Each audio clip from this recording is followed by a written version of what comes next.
The Bisque doll's kiss of death. Welcome back to Mindful Musings, where we explore the intricate tapestries of human nature through the eyes of Miss Jane Marple, a woman whose gentle demeanour conceals one of the keenest minds in all of England. I'm your host, William, and today we are settling into a most peculiar case involving porcelain, deception, and a most unusual method of murder. Before we begin, I'd love to know where you're listening from today as we unravel this mystery together. Now then, let us step into the village of St. Clement's Hollow and meet our cast of characters in what would come to be known as the case of the Bisque doll's kiss of death. Chapter 1. The Collector's Paradise. The autumn morning arrived in St. Clement's Hollow with the sort of gentle insistence that only October could muster, bringing with it golden light and the faint rustle of changing leaves. Miss Jane Marple sat in her cottage garden, examining a particularly stubborn rosebush, and she noticed an unfamiliar van making its way down the lane. It bore the words Ashton's Fine Doll Restoration in elegant lettering, and it pulled to a stop outside Thornfield Manor, the grand old house that sat at the edge of the village. "Well," Miss Marple murmured to herself, adjusting her gardening gloves, "it seems we have new visitors to our little corner of the world."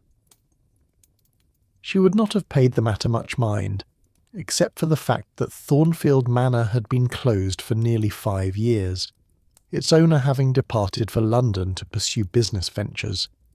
The arrival of anyone willing to take up residence in such a place was notable indeed. Miss Marple's curiosity was further piqued when, 3 days later, she received an invitation to tea from Mrs. Helena Ashton, the new resident. The invitation, written on expensive cream-coloured cardstock, indicated that Mrs. Ashton was interested in meeting the village's prominent figures, particularly those with an appreciation for fine arts and collectibles.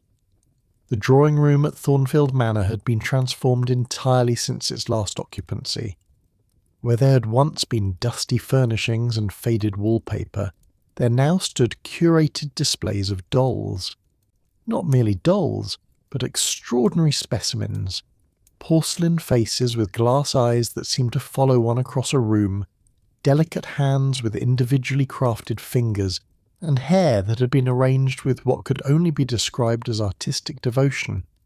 Some were dressed in Victorian gowns of incredible intricacy, while others wore simpler but equally authentic period costumes.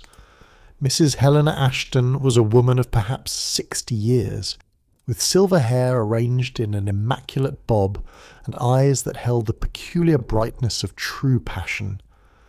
She moved through her collection with the reverence others might reserve for religious relics. "Miss Marple, how delightful that you could come," she said, extending a hand that bore several distinctive rings, each featuring a small cameo or gem. "I've heard so much about you from the village. They say you have an eye for people and situations that others overlook." "People are endlessly fascinating," Miss Marple replied with a gentle smile, "though I confess I know far less than gossip often suggests." Mrs. Ashton poured tea with practised elegance, and as they settled into conversation, she explained her situation. She was a collector of the highest order, she said, specialising in dolls from the Victorian and Edwardian eras, particularly the precious Bisque dolls that had been manufactured in France and Germany during that golden age of doll-making. "Bisque is unglazed porcelain," Mrs. Ashton explained, handling a doll with the care one might use with a newborn infant. "When done properly, the finish is exquisite. The finest way to authenticate it is to kiss the porcelain. The genuine article will have a particular feel against the lips, a slight porousness that synthetic materials cannot replicate. The true collectors all know this." As the afternoon progressed, Mrs. Ashton introduced Miss Marple to her assistant, a woman named Margaret Finch, Nerunda, who worked in a studio in the east wing of the manor. Margaret was younger, perhaps 35, with an intense manner and stained fingers that spoke of hours spent in restoration work. "Margaret is absolutely brilliant with damaged pieces," Mrs. Ashton said, placing a hand on the younger woman's shoulder. She has brought several of my acquisitions back to their former glory. Some of them were in such poor condition when they arrived that many would have deemed them beyond salvation." Margaret nodded with quiet pride, though Miss Marple detected something else in her expression, a certain wariness, perhaps even resentment. When Mrs. Ashton left the room to attend to some matter, Margaret lingered, and Miss Marple observed her examining a particular doll with an expression of unmistakable longing. "This one is lovely," Miss Marple said conversationally, though she had no expertise in such matters. "It's not one of the restoration pieces," Margaret said quietly. "It's one Mrs. Ashton acquired last month. French from 1885. The craftsmanship is remarkable. The original head is still intact, you see, which is quite rare.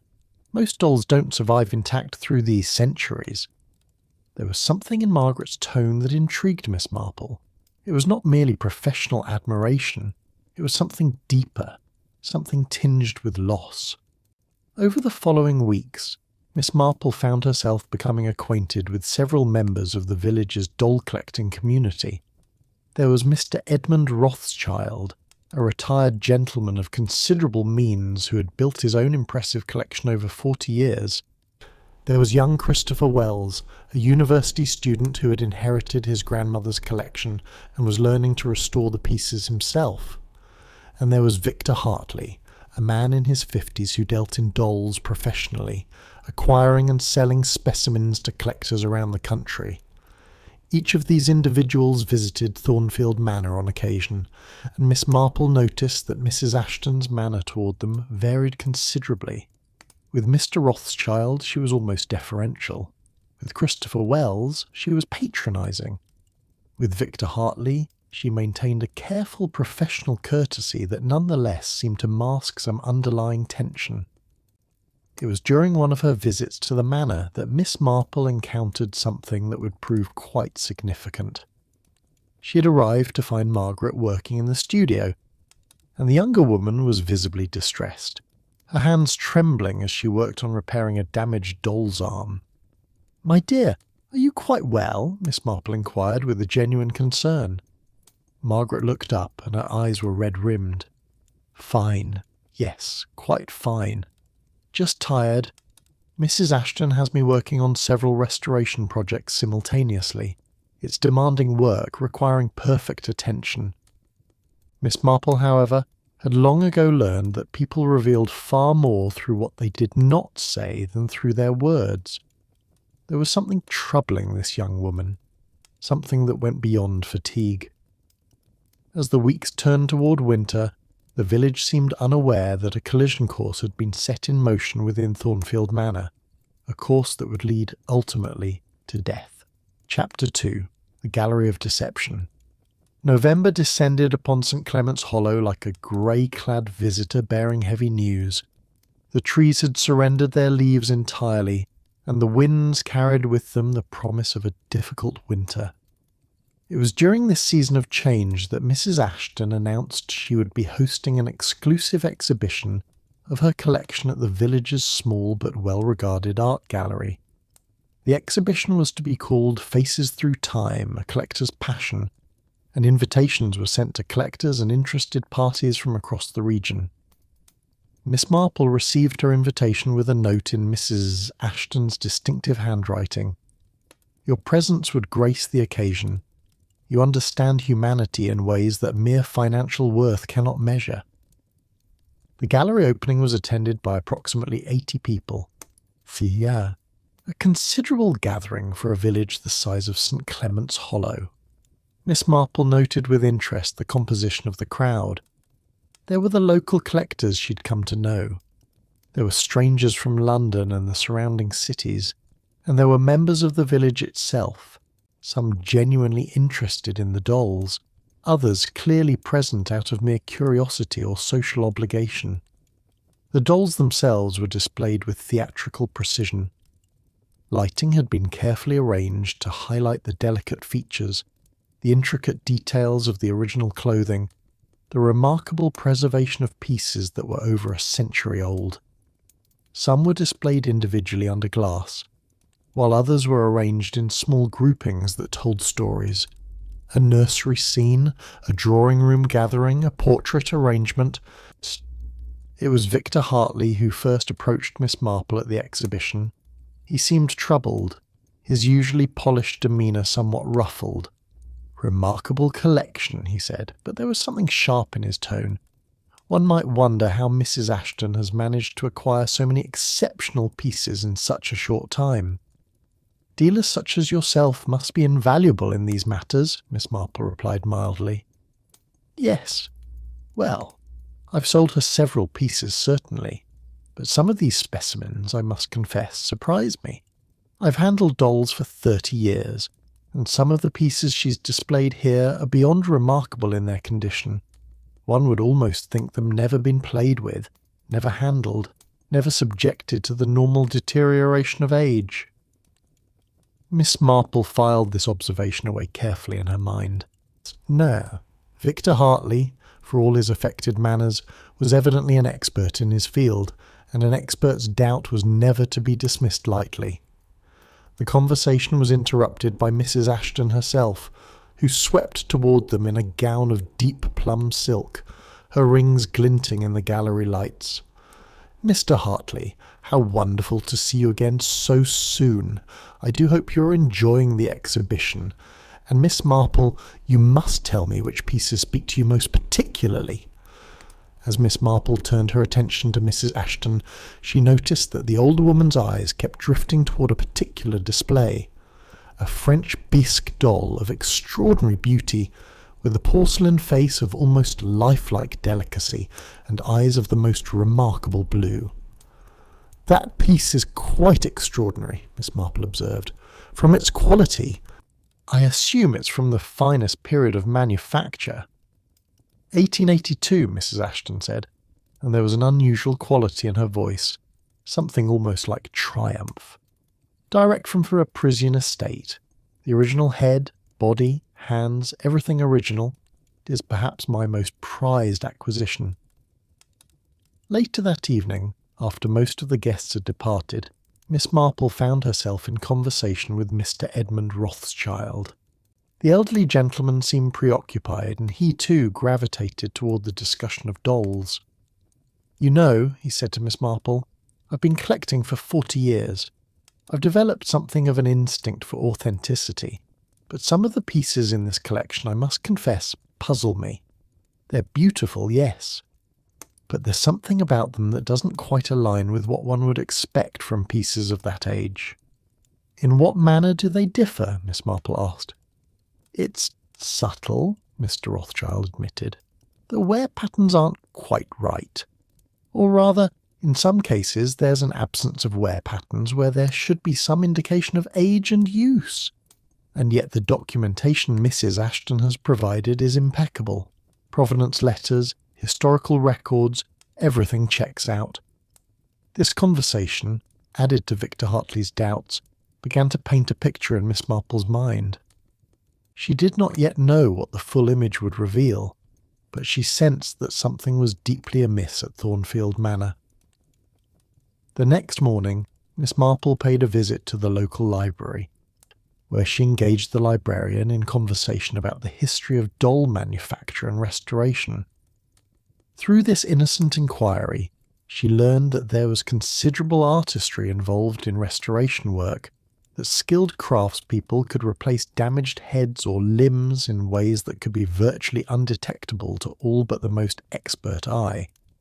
She also learned, quite significantly, that the forging of provenance documentation was not unknown in the world of antique collecting, though it was certainly rarer.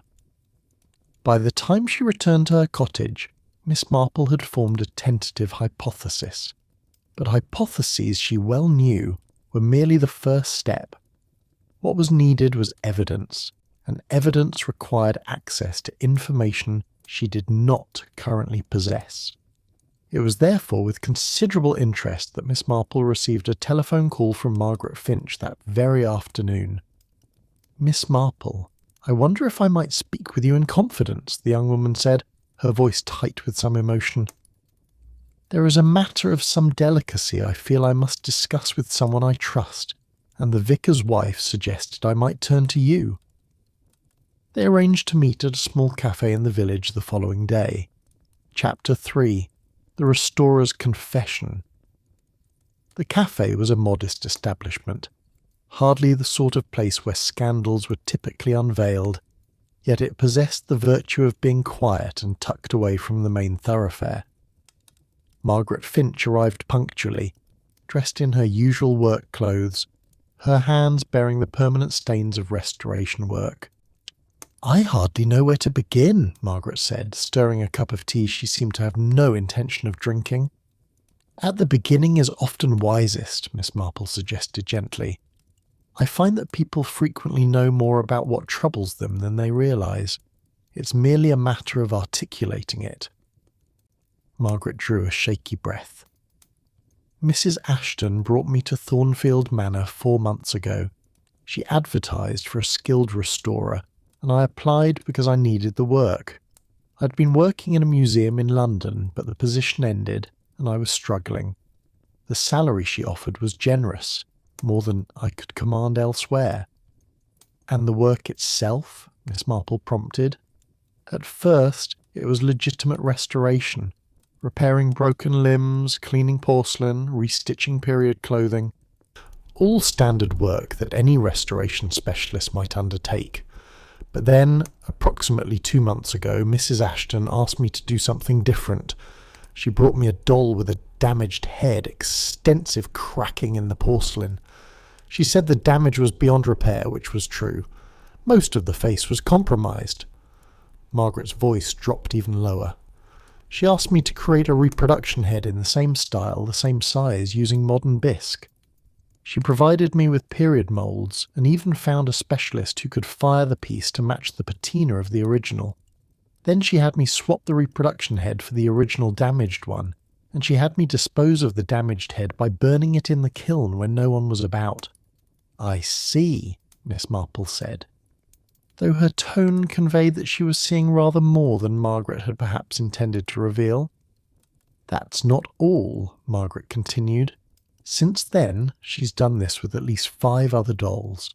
Each one had some significant damage, usually to the head, sometimes to the hands or feet. In each case, I created a reproduction piece in period style, installed it to replace the damaged original, and destroyed the original. Then Mrs. Ashton would document these dolls as having been acquired directly from estate sales or private collections, always providing falsified provenance letters showing they'd been in certain families for generations. And these dolls, they're part of the collection you've seen displayed?" Margaret nodded miserably. "Some of them were in the gallery exhibition. She sold one of them to Mr. Rothschild for £15,000. The head I created was excellent, I won't deny that. It was nearly impossible to tell the reproduction from an original piece of the period, but it was still a reproduction, still a deception. And the original damage, the original story of the piece, that's gone." "Why are you telling me this?" Miss Marple asked. "Because I can't do it any more," Margaret said, and tears began to spill down her cheeks. "Because what she's doing is theft.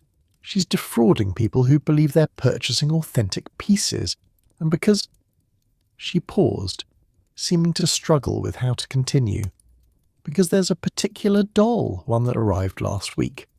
It's the most beautiful piece I've ever seen, French, clearly from the 1880s, with this extraordinary quality of craftsmanship, but it has a crack in the face. Not terribly extensive, but visible, and Mrs. Ashton has asked me to replace the head." "And," Miss Marple said, though she suspected she knew what was coming, "this doll, Miss Marple, this piece is special. I've been researching its provenance just out of curiosity, and I found a record of it. It belonged to a collector named Thomas Whitmore. He passed away 6 months ago, and his collection was dispersed. The doll was inherited by his granddaughter, but according to what I found, the granddaughter inherited a doll in perfect condition, with no cracks, no damage whatsoever, which means either the records are wrong, or this crack was deliberately made, deliberately inflicted on the piece after it left the inheritance." The implications of this revelation hung heavy in the air between them. "Have you confronted Mrs. Ashton with this discovery?" Miss Marple asked. "No, I've said nothing, but I'm afraid of what might happen if she discovers that I've learned the truth about the doll's history. I'm afraid she might—" Margaret trailed off, unable to complete the sentence. "Might what?" Miss Marple pressed gently. "Might ensure my silence in some permanent fashion," Margaret whispered. Miss Marple considered this young woman before her, weighing the sincerity of her concerns, the depth of her knowledge. She made a decision. "I think," Miss Marple said slowly, "that you must continue your work as though you know nothing of these matters. You must create the replacement head precisely as you've been asked to do, and you must say nothing to Mrs. Ashton about your research or your doubts. Can you do that?" "I'm terrified," Margaret admitted. "Yes," Miss Marple said, "but fear can sometimes be the price of righteousness. In the meantime, I shall make some discreet inquiries of my own." After Margaret had left, Miss Marple sat alone with her tea, her mind already working through the problem before her. What had begun as a suspicion of fraud was becoming something more sinister. She needed to understand not just what Mrs. Ashton was doing, but why she was doing it. And for that, she needed to know Mrs. Ashton's history. Chapter 4. The Threads of the Past. Miss Marple's investigation into the background of Mrs. Helena Ashton began in the most mundane fashion, through the parish records and conversations with those who had been in the village longest. She learned that Thornfield Manor had passed through several hands over the decades, but had remained largely unoccupied for many years. The property had been owned until recently by a distant branch of the Thornfield family, who had no interest in maintaining it. The sale to Mrs. Ashton had been handled through solicitors in London, with payment made through a trust whose beneficial owners were not immediately apparent. Miss Marple then employed a method she had found invaluable over many years of observing human nature. She wrote a letter. The letter was addressed to an old friend from her youth, a woman named Dorothy Meadows, who had many years ago worked in London's auction houses and maintained extensive contacts throughout the art and collectibles world. Miss Marple's inquiry was casual, seeking information about a collector named Helena Ashton, who had recently become active in the doll collecting market. The response when it came was most illuminating. Dorothy's letter revealed that Helena Ashton had indeed been known in London collecting circles, though her appearance in the doll market was relatively recent. However, prior to her emergence as a collector, she'd been known in theatrical circles. She'd been an actress of moderate success, performing under the stage name Diane Ashton in the late 1960s and early 1970s. Her career had ended abruptly, and she'd subsequently dropped from public view entirely. Dorothy had made additional inquiries on Miss Marple's behalf and had discovered that Helena had been married twice. Her first marriage, to a man named Jonathan Ashton, had ended in divorce. Her second marriage had been to a wealthy businessman named Charles Whitmore, who had passed away approximately 8 years ago. Charles Whitmore had been connected to several business interests and had left his wife a considerable estate. The name Whitmore rang a bell in Miss Marple's mind. She consulted Margaret's mention of Thomas Whitmore, the collector who had died 6 months ago. A few discreet telephone calls and letters later, Miss Marple had confirmed her suspicion. Thomas Whitmore and Charles Whitmore had been cousins, and the family connection was well established. The picture that emerged was becoming clearer, though still not entirely complete. Helena Ashton, apparently widowed with a comfortable but finite fortune, had turned her attention to the world of doll collecting. How she had begun collecting, what had motivated her, remained unclear. But what was becoming apparent was that her current activities constituted an elaborate fraud. And the fraud had a particular focus: the dolls associated with the Whitmore family collection. Miss Marple made another discreet inquiry, contacting the solicitor who had handled Charles Whitmore's estate. Through the sort of subtle questioning at which she had become expert, she learned that Charles Whitmore's will had included a valuable collection of dolls which had been bequeathed to his cousin Thomas. Helena Whitmore had received the remainder of the estate, including the house and a substantial sum of money, but not the dolls. There, Miss Marple thought, was the beginning of her answer. Helena had expected to inherit the dolls, or at the very least to have some claim upon them. Instead, they had gone to Thomas, and upon Thomas's death to his granddaughter. What Helena had done, it seemed, steer, was to position herself to create a competing collection, one so impressive and so seemingly authoritative that it would overshadow Thomas's collection.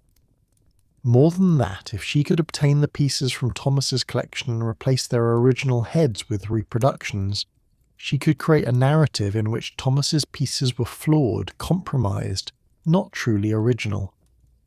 It was an elaborate revenge wrapped in the language of collecting and connoisseurship.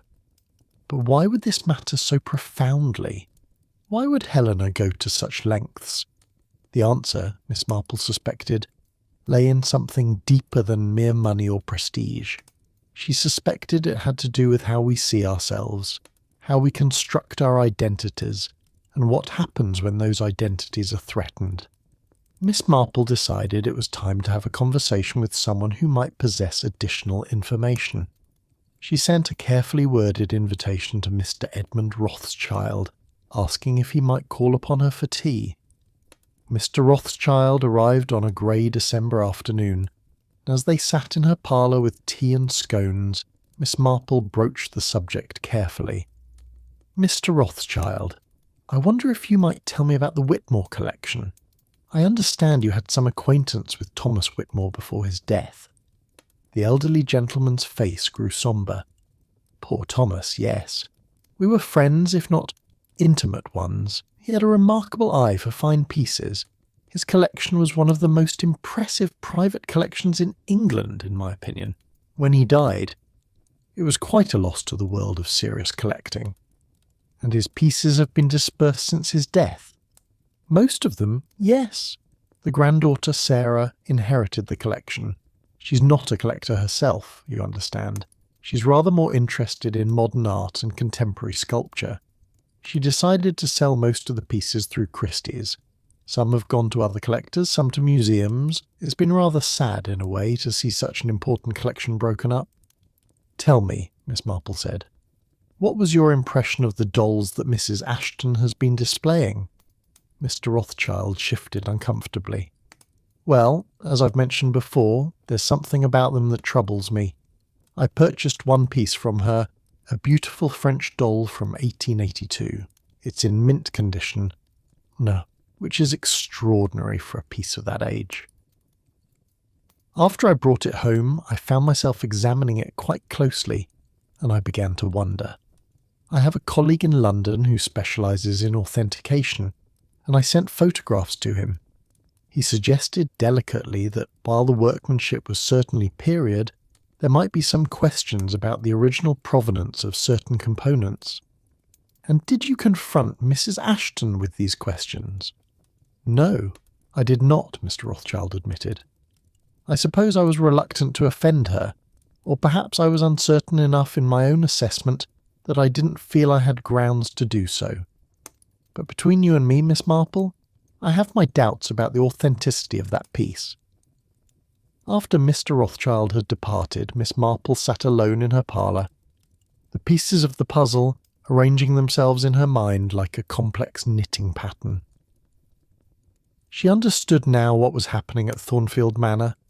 She understood the motivation, the method, even the psychology behind it.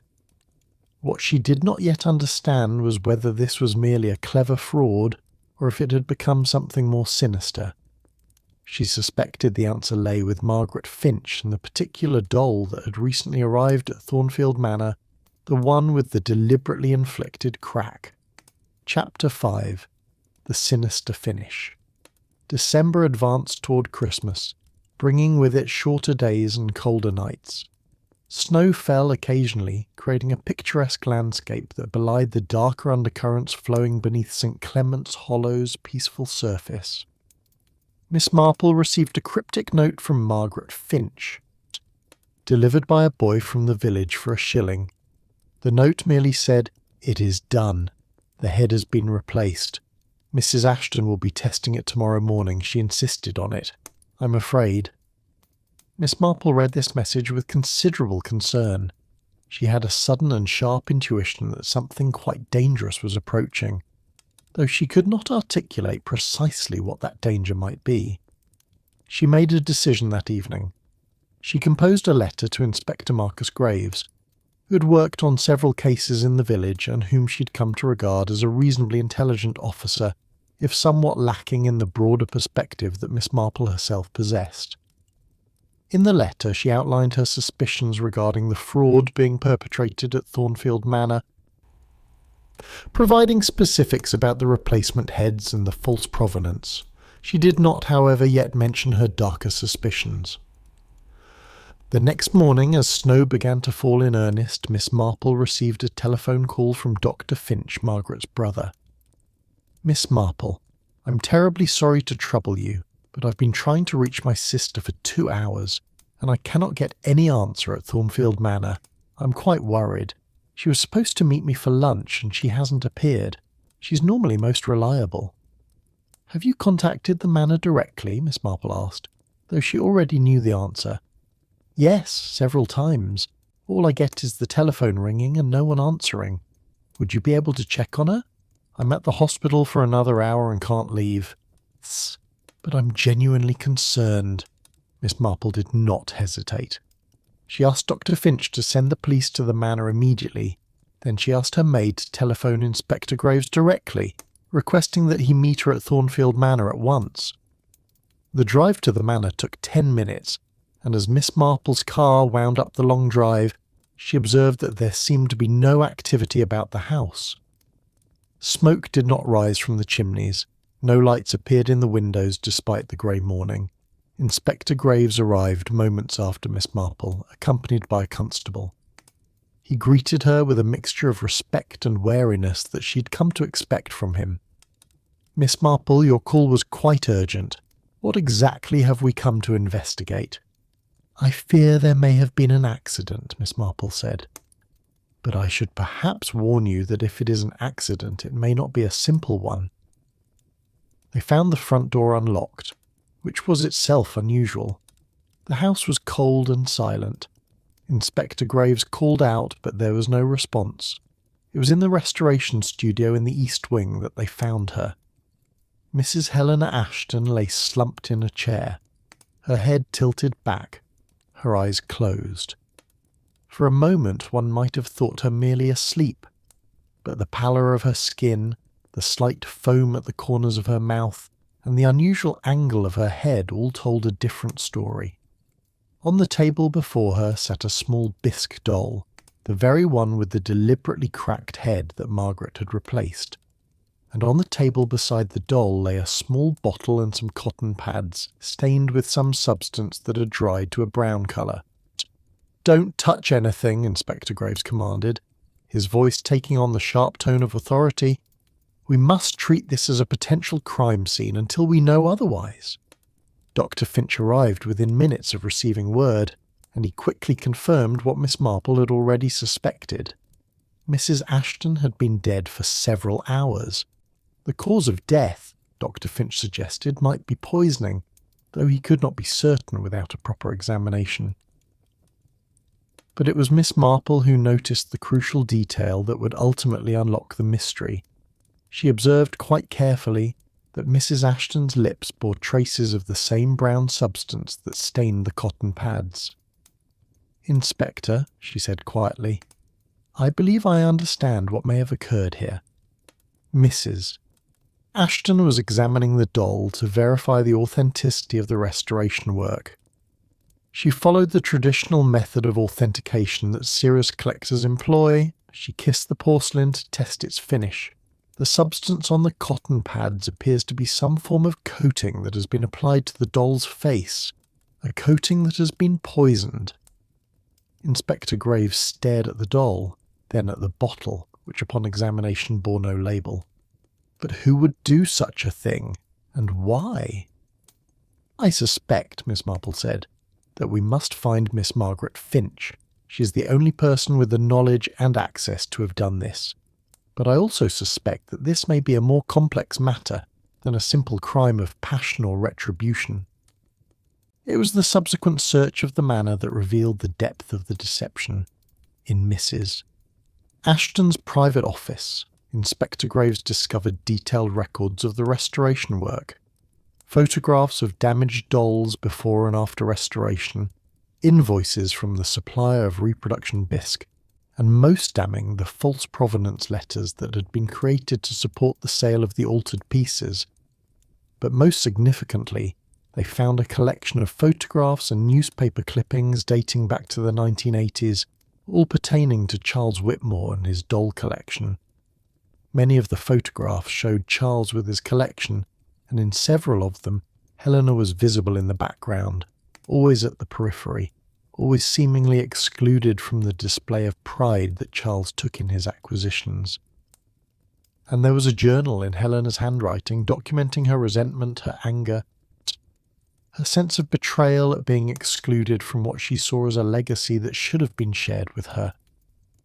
But Margaret Finch could not be found. A search of her room in the manor revealed that she'd left hastily, taking only a few personal items. Her car was gone from the drive. The police issued a missing person report and the search extended throughout the region. It was not until 3 days later that Margaret was discovered, having turned herself in at a police station in Brighton, several hours' drive from St Clement's Hollow. She confessed immediately to poisoning Mrs Ashton's lips with a substance she had obtained through a contact from her museum days, a lipophilic toxin that was easily absorbed through the skin and mucous membranes. But when questioned about her motivation, Margaret's answers were curious and evasive. She claimed that she'd done it to prevent Mrs Ashton from continuing her fraudulent activities. She claimed it was an act of righteousness, a way of protecting future victims from deception. She refused to elaborate further. Chapter 6. The motive beneath the crime. The investigation that followed the arrest of Margaret Finch took on a peculiar quality, one that troubled Inspector Graves considerably. The evidence of her guilt was overwhelming. She'd purchased the toxin, had access to the doll, and was the only person who had handled that particular piece in the days immediately preceding Mrs Ashton's death. And yet, something about her story did not feel entirely complete. Miss Marple, who had been kept informed of the investigation's progress, felt the same sense of incompleteness. She requested a private interview with Margaret, which was eventually arranged through the solicitor handling the case. Margaret, when Miss Marple saw her in the interview room at the police station, appeared smaller somehow, as though the act of confession had diminished her. She looked at Miss Marple with something like gratitude. "You know I did it," Margaret said without preamble, "so why do you want to see me?" "I suspect I know that you did it," Miss Marple corrected gently, "but I do not yet understand why you did it, and there is a considerable difference between those two things." Margaret was silent for a long moment. "Does it matter why?" she finally asked. "The result is the same. Mrs Ashton is dead. The fraud has been exposed. Justice has been served of a sort." "Justice," Miss Marple said thoughtfully, "is rarely as simple as that. People are motivated by the most extraordinary combinations of emotion, principle, grievance and compassion. You, Miss Finch, strike me as someone motivated by more than a desire to prevent fraud." Again Margaret was silent, but this time Miss Marple waited with the patience of someone who understood that silence is sometimes where truth begins to emerge. "My mother," Margaret finally said, "was a collector. Not professionally, but as a passionate amateur.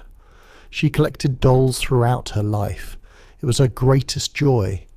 For the last 3 years of her life, when she was dying of cancer, she spent hours with her collection, handling them, remembering where each piece came from, the stories associated with them. I used to sit with her, and she would tell me about each doll as if it were a person, with a biography and a personality. I see, Miss Marple said softly. She wanted to leave her collection to a museum. She wanted them to be preserved and appreciated and understood as more than just objects of monetary value. Instead, she died with considerable medical debts. Her collection had to be sold off piece by piece to cover those debts and funeral expenses. That's how I became involved in doll restoration in the first place. I was searching for one particular piece that had belonged to my mother, a Bisque doll from 1880. I wanted desperately to find it again, to restore it, to honour her memory. Margaret's voice had taken on a hollow quality. I found it, eventually. It was in a collection that had been auctioned. I traced it, and when I had saved enough money through my museum work, I purchased it. I spent 6 months restoring it carefully, lovingly, trying to return it to the condition I remembered from my childhood. It was the most important piece of restoration work I'd ever done. And then, Miss Marple prompted gently, and then Mrs. Ashton acquired it. I don't know how she obtained it. Perhaps from a dealer, perhaps from an estate sale. But I saw it in her collection at the gallery exhibition. I recognised it immediately despite her claim that it had come from a French estate collection. It was my mother's doll. The restoration I had done was still visible if one knew what to look for. The particular way I had reinforced the fingers, the specific shade of paint I'd used for the mouth. Tears streamed down Margaret's face now, but she continued speaking with a determined intensity. I tried to contact her, to explain the situation. She dismissed me entirely. She said that she'd purchased the doll legitimately, that it was now her property, and that my sentimental attachment to it was not her concern.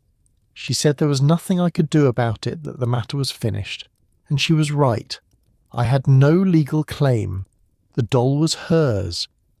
And so you decided to poison her, Miss Marple said. Not as a question, but as a statement of fact. No, Margaret said firmly. That's where you're wrong, Miss Marple. I decided to poison the doll. This statement hung in the air between them like a declaration of war. Margaret continued, her voice becoming calmer, almost mechanical. I had already begun working for Mrs. Ashton when I realised she had my mother's doll. At first I thought I could steal it back. Could simply remove it from her collection and disappear. But she kept everything under lock and key. The dolls were in climate-controlled cases. I had no opportunity. But then, Margaret said, she brought in that doll with the crack in its head. She asked me to replace the head, and I realised that I could do something. I could poison a doll. I could coat its face with a substance that would kill anyone who attempted the traditional authentication method of kissing the porcelain. I intended to poison that particular doll, the one she'd just acquired from the Whitmore collection. I thought perhaps that if she died attempting to verify its authenticity, the death would be attributed to the doll itself, to some contamination inherent in the piece, and perhaps the doll would be removed from circulation. Would be destroyed or locked away permanently. But the doll that killed her was not the Whitmore doll, Miss Marple said, understanding beginning to dawn in her mind. It was your mother's doll. Yes, Margaret said. After I completed the restoration work on the replacement head for the Whitmore doll, I realised what I had done. I had poisoned a doll, but I had no control over which doll would eventually be tested with the poisoned coating. I had secured the coating in the studio, and I thought I would apply it only to the Whitmore piece. But then I thought about my mother's doll, about how it was being treated as merely another object in a collection, another piece to be displayed and eventually sold. I thought about how my mother would have wanted something better for it, something more meaningful than to be pawned off as part of a deceptive fraud. So you poisoned your mother's doll as well, Miss Marple said quietly. I did. I knew Mrs. Ashton would eventually authenticate it herself. She always did with new acquisitions. It was her ritual, her method of connecting with the pieces in her collection. and I thought perhaps that in poisoning my mother's doll I would be giving it a final purpose, a final meaning beyond mere monetary value. I thought perhaps it would be seen as a tragic accident, a contaminated piece from the past, and no one would be harmed except for Mrs. Ashton herself, who deserved to be harmed for what she was doing. You didn't know that Margaret Finch was the only person who would suffer, Miss Marple said. You didn't know that the fraud would be revealed, the deception exposed. The collectors warned. You only thought about your own grief and your own rage. No, Margaret said, and there was a note of something that might have been regret in her voice. I didn't think at all. That's the truth. I felt, but I didn't think. I acted out of pain and anger and a sense of violation that I couldn't articulate properly. After Miss Marple left the police station, she returned to her cottage and sat in her parlour as the December afternoon faded into evening. She thought about Margaret Finch, about the loss that had driven her to such extraordinary measures. She thought about Mrs. Ashton, about the bitterness and resentment that had festered for so many years, transforming a wealthy widow into a fraud and a manipulator. She thought about collectors who own pieces without truly understanding their stories, who valued authenticity of material while being blind to the authenticity of human connection and memory. Chapter 7. The Collector's True Cost. The aftermath of Mrs. Ashton's death brought considerable turmoil to the world of doll collecting. Inspector Graves worked methodically through the evidence, documenting each piece in Mrs. Ashton's collection that had been subjected to the head replacement fraud. The list was extensive. 17 dolls in total had been altered, their original damaged heads destroyed, replacement heads installed, and false provenance documents created to authenticate them. Each of these 17 dolls would now need to be tracked down, their authenticity challenged, and the deception exposed to their current owners. Some had already been sold to collectors in England and abroad. Others remained unsold in Mrs. Ashton's collection. Several had been purchased by museums, which created a particular complication, as institutions were reluctant to admit they had acquired fraudulent pieces. Mr. Edmund Rothschild, upon learning the truth about the doll he had purchased, donated it back to the village for educational purposes, with a statement acknowledging that he had been deceived. His actions, which might have been embarrassing, instead became something of a moral redemption, demonstrating that even sophisticated collectors could be fooled by particularly skilled deception. Victor Hartley, the professional dealer, began a quiet campaign to alert other collectors to the fraud, sharing his initial suspicions and working to trace the origins of various pieces. His professional reputation, which had been threatened by his inability to detect the fraud initially, was gradually restored through his diligent work to correct it. The village of St. Clement's Hollow returned largely to its quiet rhythms, though the excitement of the case lingered in conversation for months afterward. Inspector Graves closed his official investigation, documenting it as a clear case of poisoning carried out by Margaret Finch, with Mrs. Ashton's death ruled as a homicide caused by deliberate application of a toxic substance to the doll's surface. But Miss Marple's investigation, in the way that such things went, continued in a more subtle fashion. She had become consumed by questions that the official case had not adequately addressed.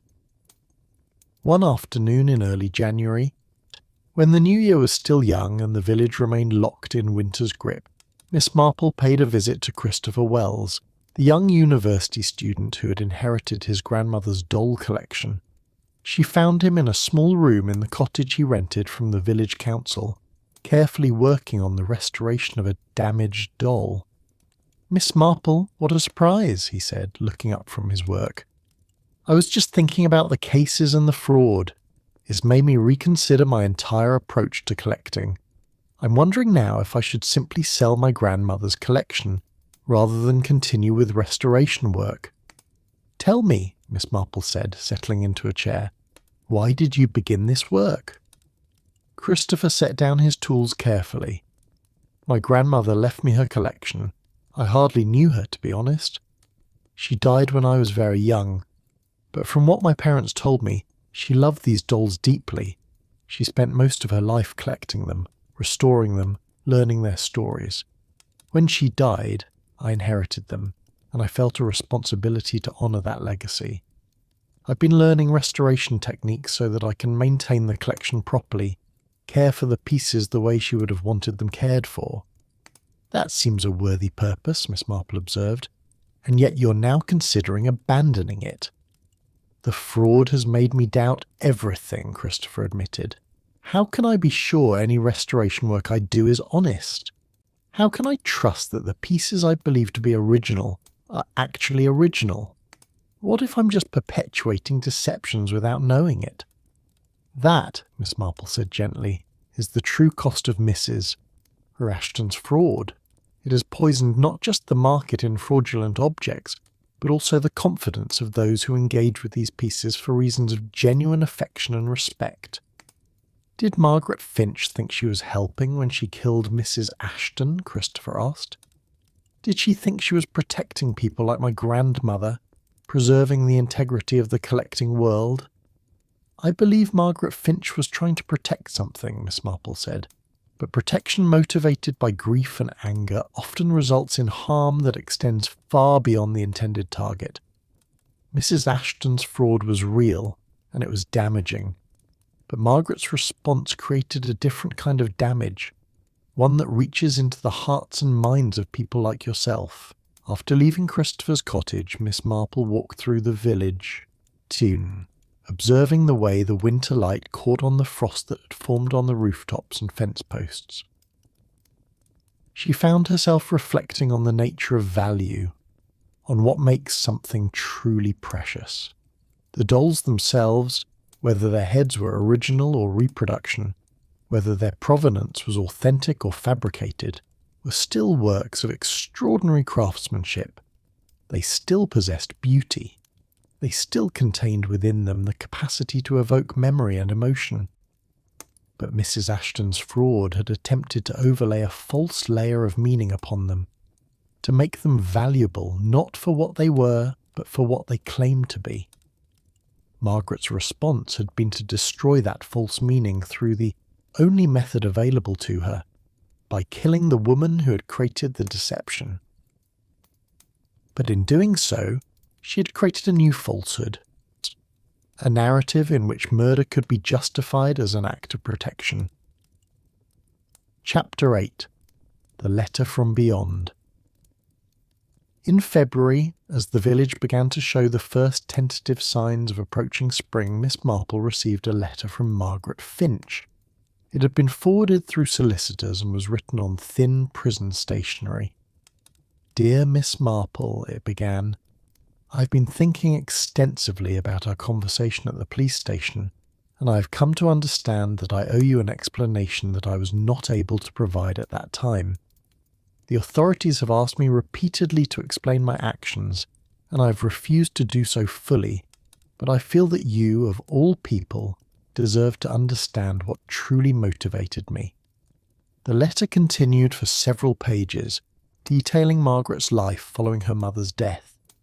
She had tried, she wrote, to move forward, to find meaning in her restoration work, to honour her mother's memory through her professional pursuits. But every day that passed without locating her mother's doll had felt like a small failure, a betrayal of the person who had raised her and loved her.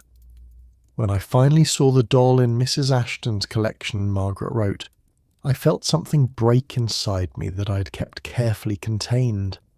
It wasn't just anger at Mrs. Ashton, though there was that. It was a fundamental loss of faith in the idea that meaning is preserved through objects, that memories can be maintained through physical things. My mother's doll, which had contained so much of my mother's love and attention, had become merely another commodity, another piece to be displayed and eventually sold on the market. The restoration work I had done on it was invisible, erased, replaced with Mrs. Ashton's false narrative. I decided to poison the doll not out of a sudden violent impulse," Margaret wrote. but out of a deliberate choice to destroy the false meaning that Mrs. Ashton had created. I wanted the doll to become a memento mori, a reminder of the cost of greed and deception. I wanted my mother's doll to matter again, but in a different way, by becoming the instrument of justice. I realise now that this was fundamentally self-deceiving, Margaret continued. Justice is not delivered through poison.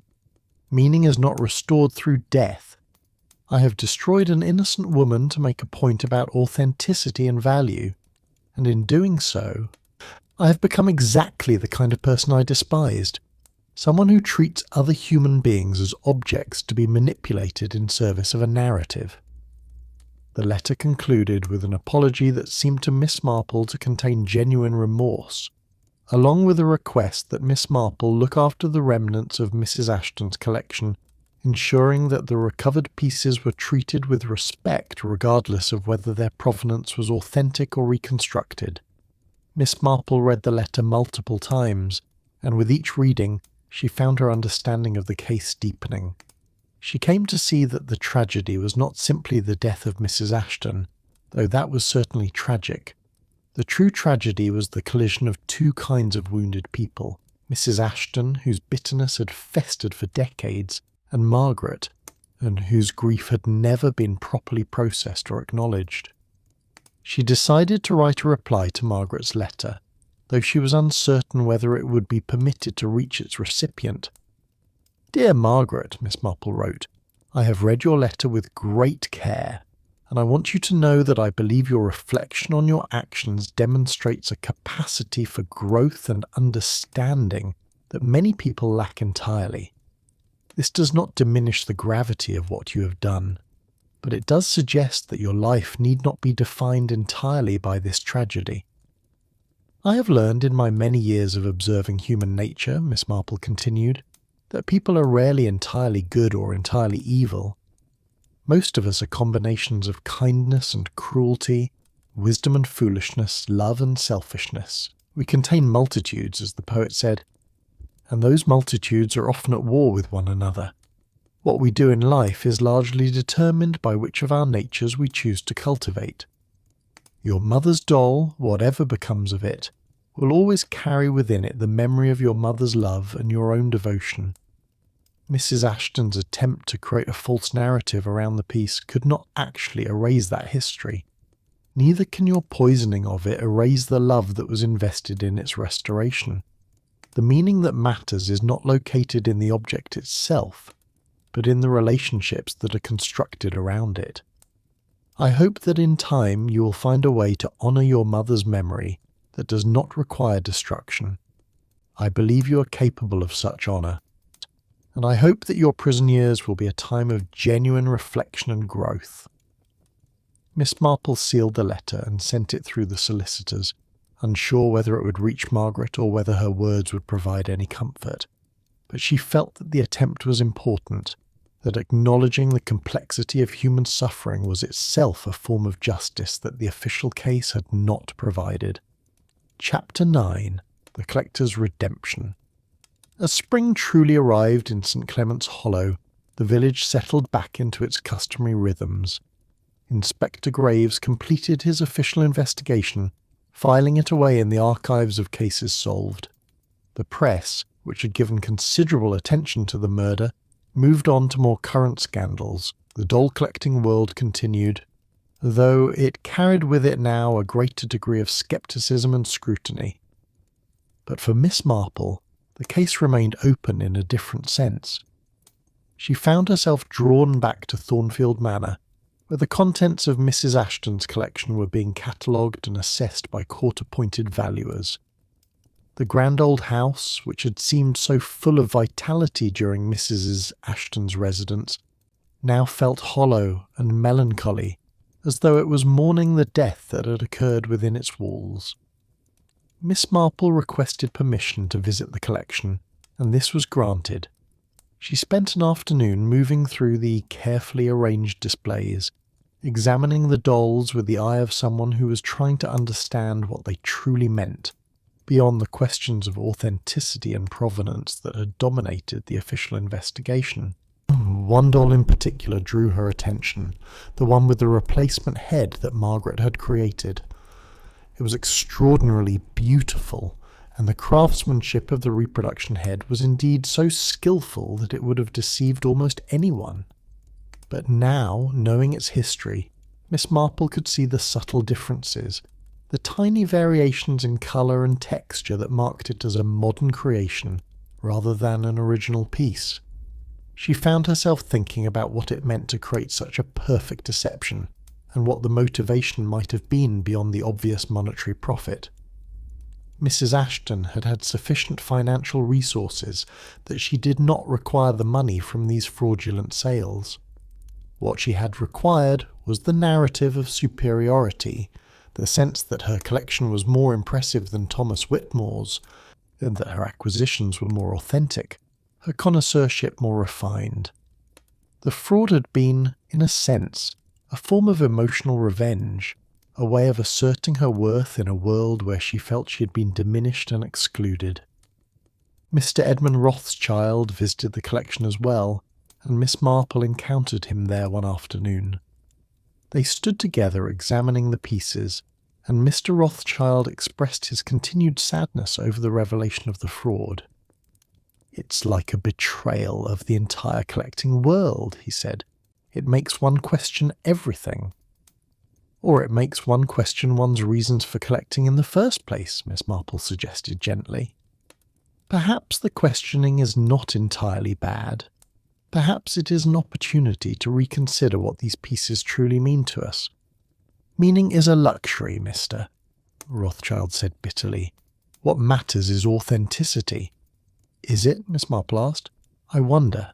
A reproduction head made with genuine care and skill, created to restore a damaged piece to something approximating its original beauty, might be said to contain a kind of authenticity too. It's authentic to the intention of the restorer, authentic to the desire to preserve something that had been damaged." "You're being too generous," Mr. Rothschild said. "Fraud is fraud." "Yes," Miss Marple agreed. Mrs. Ashton's actions were fraudulent, and they were motivated by deception and greed. But perhaps we need not make the judgment extend to every act of restoration or reproduction.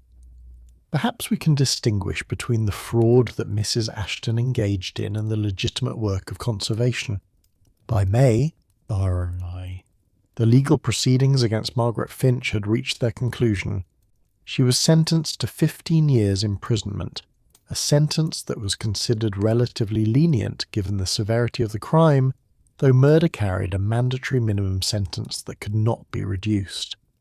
The sentencing prompted considerable public discussion about justice and appropriate punishment. Some argued that Margaret's actions, while reprehensible, had been motivated by genuine principle rather than personal gain, and therefore merited a lighter sentence. Others argued that premeditated murder was premeditated murder, and the motivation was irrelevant. Miss Marple, when asked for her opinion by various villagers, typically declined to comment directly, but she was heard to remark to the vicar's wife that justice is always a compromise between accountability and mercy, and both are necessary for a truly just outcome. The most surprising development came in June, when Christopher Wells made an announcement in the village. He had decided not to sell his grandmother's collection, but instead to establish a small museum in the village dedicated to the collection and to the preservation of doll-making history. The museum would include examples of original pieces from his grandmother's time, but also educational displays explaining restoration techniques and the ethical challenges involved in maintaining historical artefacts. "I realised," Christopher said, when Miss Marple congratulated him on the decision, "that my grandmother wouldn't have wanted her collection locked away or sold off. She would have wanted it shared, understood, appreciated not just for its monetary value but for what it represented about human craftsmanship and the desire to create beauty." Mrs. Ashton's collection, or what remained of it after the pieces had been returned to their original owners and the fraudulent items identified, was eventually distributed to various museums and institutions. Some pieces were destroyed, deemed too compromised by the fraudulent restoration to be responsibly displayed.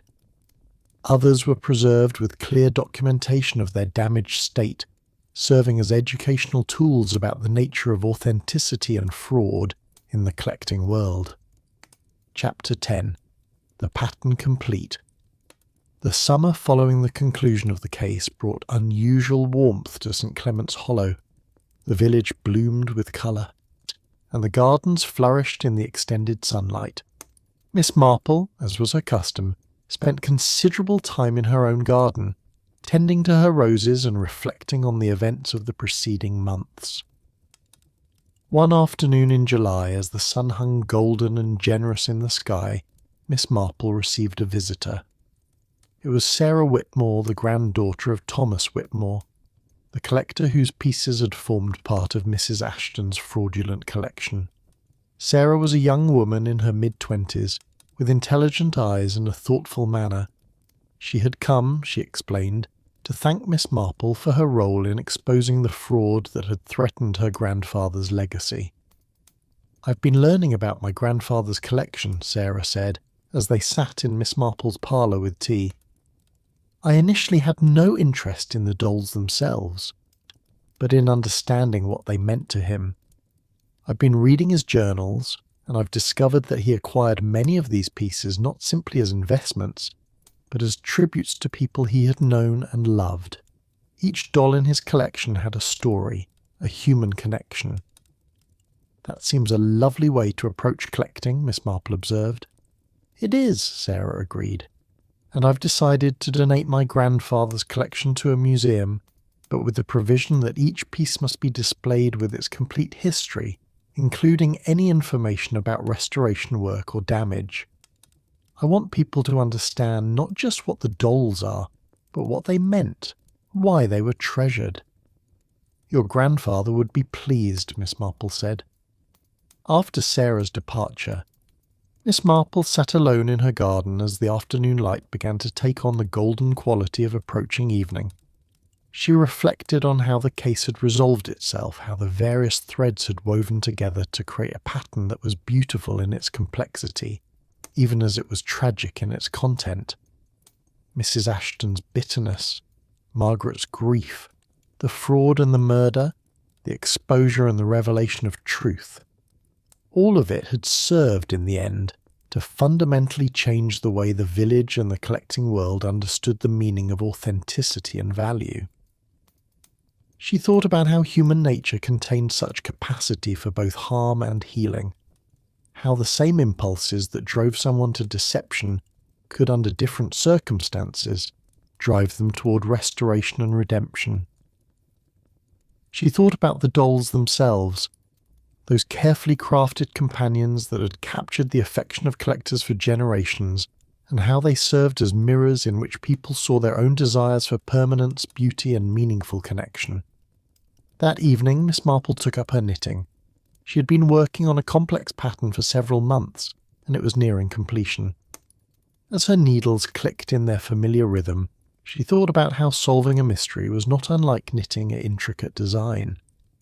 One must attend to each stitch carefully, must understand the overall pattern while also remaining attentive to the details. One must know when to unravel a section that has gone wrong and begin again, and when to continue despite apparent imperfections, trusting that the pattern will ultimately reveal its own logic and beauty. The case of the Bisque doll's kiss of death, as the newspapers had dubbed it, was now closed in the official sense. Margaret Finch was serving her sentence in a prison in the south of England. Inspector Graves had moved on to other cases. The village had returned to its usual quiet patterns. But for Miss Marple, the case remained alive in her mind as a meditation on human nature, on the ways that pain and loss could distort even the most intelligent and principled people, and on the possibilities for understanding and, perhaps, forgiveness. She completed a row on her knitting and examined it carefully.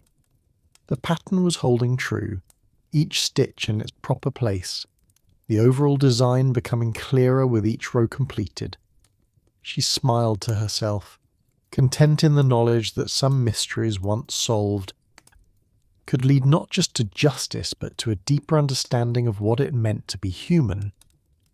As darkness fell over St. Clement's Hollow and the village settled into its evening quiet, Miss Marple continued her knitting, her needles catching and releasing the lamplight in a gentle rhythm that had continued unchanged for so many years. The case was complete, the pattern was full, and life, as it always did in the village, moved forward into whatever mysteries and discoveries tomorrow might bring. The end.